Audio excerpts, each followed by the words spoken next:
हर हर महादेव। सांब सदाशिव, सांब सदाशिव, सांब सदाशिव, सांब सदाशिव। शिव पुराण श्री वायवीय संहिता उत्तरार्ध 38वां अध्याय योग गति में विघ्न। उपमन्यु बोले, हे केशव, आलस्य, व्याधि, प्रमदा, स्थान, संशय, चित्त का एकाग्र न होना, अश्रद्धा, दुख, वैमनस्य आदि योग में पड़ने वाले विघ्न हैं। इन विघ्नों को सदा शांत करते रहना चाहिए। इन सब विघ्नों के शांत होने पर 6 उपसर्ग उत्पन्न हो जाते हैं।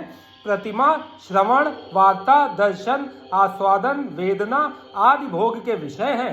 यथार्थ ज्ञान प्राप्त हो जाने पर भी विप्र कष्ट नहीं होता, यही प्रतिमा है। यत्न के बिना जब सब कुछ हमें सुनाई देने लगता है उसे श्रवण कहते हैं। सभी प्राणियों की बात को जानना और समझ लेना वार्ता कहलाता है। बिना कोई कोशिश किए जब सब कुछ आसानी से दिखाई देने लगे तो उसे दर्शन कहते हैं। दिव्य पदार्थों के स्वाद का नाम आस्वादन है। वेदना को सभी प्रकार के स्पर्शों का ज्ञान माना जाता है। योगी उपसर्ग पाकर सिद्ध हो जाता है। हर हर महादेव। सांब सदाशिव, सांब सदाशिव, सांब सदाशिव, सांब सदाशिव। 39वां अध्याय योग वर्णन। उपमन्यु बोले, हे केशव, त्रिलोकीनाथ भगवान शिव का सभी योगी मुनि ध्यान करते हैं। इसी के द्वारा सिद्धियां प्राप्त होती हैं। सविनय और निर्विषय आदि ध्यान कहे गए हैं। निर्विषय ध्यान करने वाले अपनी बुद्धि के विस्तार से ध्यान करते हैं और ब्रह्म में प्रवेश करते हैं। सविषय ध्यान सूर्य किरणों को आश्रय देने वाला होता है। शांति, प्रशांति, दीप्ति, प्रसाद ये दिव्य सिद्धियां देवी का ध्यान करते हुए प्राणायाम द्वारा सिद्ध होती हैं। बाह्य और आभ्यंतर अंधकार का विनाश प्रशांति और सभी आपत्तियों का नाश शांति है। बाह्य आभ्यंतर प्रकाश का द्वीप कहा जाता है। जब हमारी बुद्धि शुद्ध हो जाए यही प्रसाद है। बाहर भीतर के सभी कार्य पूर्ण होने पर सब कारण सिद्ध हो जाते हैं। भगवान शिव जो साक्षात परमेश्वर है का भक्ति पूर्वक ध्यान करने से सभी पाप तत्काल नष्ट हो जाते हैं। बुद्धि का प्रवाह ध्यान एवं स्मरण से होता है।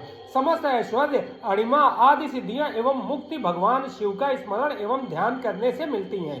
देवादिदेव महादेव जी का ध्यान मोक्ष प्रदान करने वाला है, इसलिए ज्ञानी मनुष्यों को शिव ध्यान एवं स्मरण अवश्य करना चाहिए। ध्यान योग यज्ञों से बढ़कर फल देता है। महायोगी योग सिद्ध कर लोक हित और लोक कल्याण हेतु लोक भ्रमण करते रहते हैं। वे विषय वासना को तुच्छ मानते हैं और सब इच्छाओं को त्याग कर वैराग्य ले लेते हैं। वे शिव शास्त्रों में वर्णित विधि के अनुसार अपनी देह का त्याग कर देते हैं। इससे उन्हें मुक्ति प्राप्त हो जाती है। भगवान शिव में अगाध भक्ति और श्रद्धा रखने वाले ज्ञानी मनुष्यों को इस सांसारिक मोह माया से मुक्ति मिल जाती है और वे जन्म मरण के चक्कर से मुक्त होकर परम शिव धाम को प्राप्त कर लेते हैं। हर हर महादेव। सांब सदाशिव, सांब सदाशिव, सांब सदाशिव, सांब सदाशिव। 40वां अध्याय मुनियों का नैमिषारण्य गमन। सूत जी बोले, हे मुनियों, महर्षि उपमन्यु ने भगवान श्री कृष्ण को ज्ञान योग का उपदेश दिया। वही उपदेश वायुदेव ने ऋषिगणों को सुनाया था, जिसे सुनकर वे बहुत हर्षित हुए थे। प्रातः काल होने पर नैमिष तीर्थ में निवास करने वाले मुनिजन यज्ञांत स्नान के लिए परम पवित्र नदी को ढूंढने लगे। उस समय ब्रह्मा जी की आज्ञा से परम पवित्र सरस्वती नदी वहां बहने लगी। तब सब ऋषिगणों ने वहां यज्ञांत स्नान कर संध्या पितृ तर्पण किया और वहां से काशी के लिए निकल पड़े। काशी पहुंचकर उन्होंने पतित पावनी भागीरथी गंगा में स्नान किया एवं बाबा विश्वनाथ के दर्शन कर विधिनुसार पूजन किया। काशी से वे चल पड़े। रास्ते में उन्हें एक अद्भुत दिव्य प्रकाश चारों ओर फैला दिखाई दिया, जिसमें पाशुपत व्रत की सिद्धियां प्राप्त भस्मधारी मुनिजन विलीन हो रहे थे। फिर शीघ्र ही वह तेज भी विलीन हो गया। यह देखकर नैमिषारण्य के सभी मुनिजन ब्रह्मा जी से मिलने ब्रह्मलोक चल दिए। वहां पहुंचकर उन्होंने ब्रह्मा जी को प्रणाम कर उनकी स्तुति की। मुनीश्वर बोले, हे जगत पिता ब्रह्मा जी, वायुदेव ज्ञानोपदेश देकर वहां से चले आए। तब हम सबने यज्ञ कर यज्ञांत स्नान से निवृत्त हो काशी नगरी की ओर प्रस्थान किया। वहां गंगा में स्नान कर बाबा विश्वनाथ के दर्शन किए। वहां हमें एक अद्भुत तेज के दर्शन हुए। उस तेज में अनेक तपस्वी विलीन हो रहे थे। कुछ समय पश्चात वह तेज स्वयं विलीन हो गया। उसे देखकर मैं बहुत आश्चर्य हुआ। भगवान, वह क्या था? ऋषिगणों के प्रश्न को सुनकर ब्रह्मा जी बोले, हे ऋषिगणों, आपने बहुत समय यज्ञ करके देवादिदेव भगवान शिव को प्रसन्न किया है।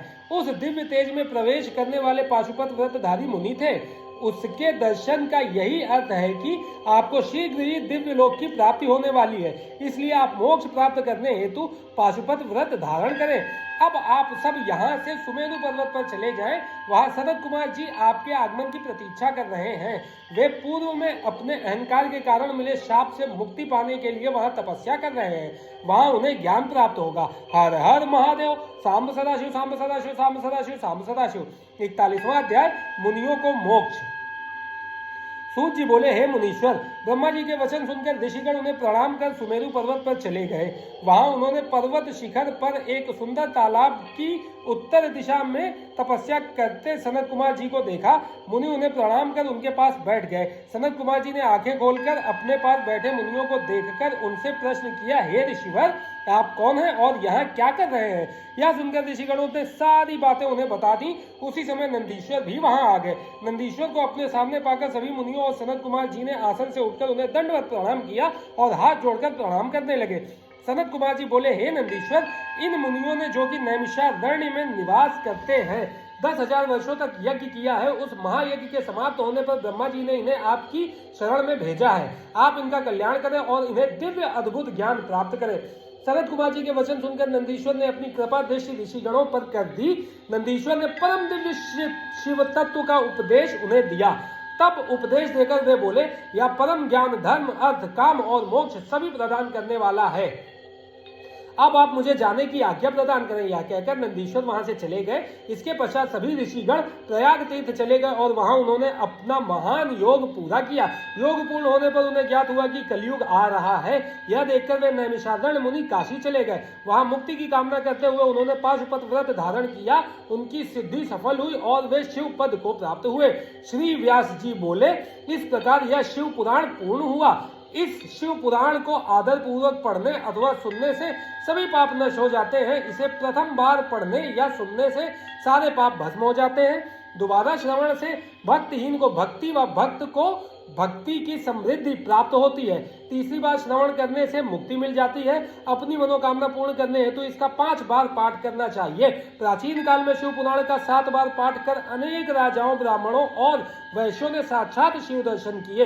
इस पवित्र ग्रंथ को भक्ति पूर्वक पढ़ने वाला मनुष्य संसार में सभी सुखों को भोग कर मोक्ष को प्राप्त कर लेता है। शिव पुराण भगवान शिव को बहुत प्रिय है। यह वेदों के समान भोग और मोक्ष देने वाला है। शिव पुराण का पाठ करने वाले मनुष्य पर देवादिदेव महादेव की सदा कृपा दृष्टि रहती है। वे सदा सबका कल्याण करते हैं। श्री वायवीय संहिता संपूर्ण, शिव पुराण संपूर्ण। हर हर महादेव। सांब सदाशिव, सांब सदाशिव, सांब सदाशिव, सांब सदाशिव।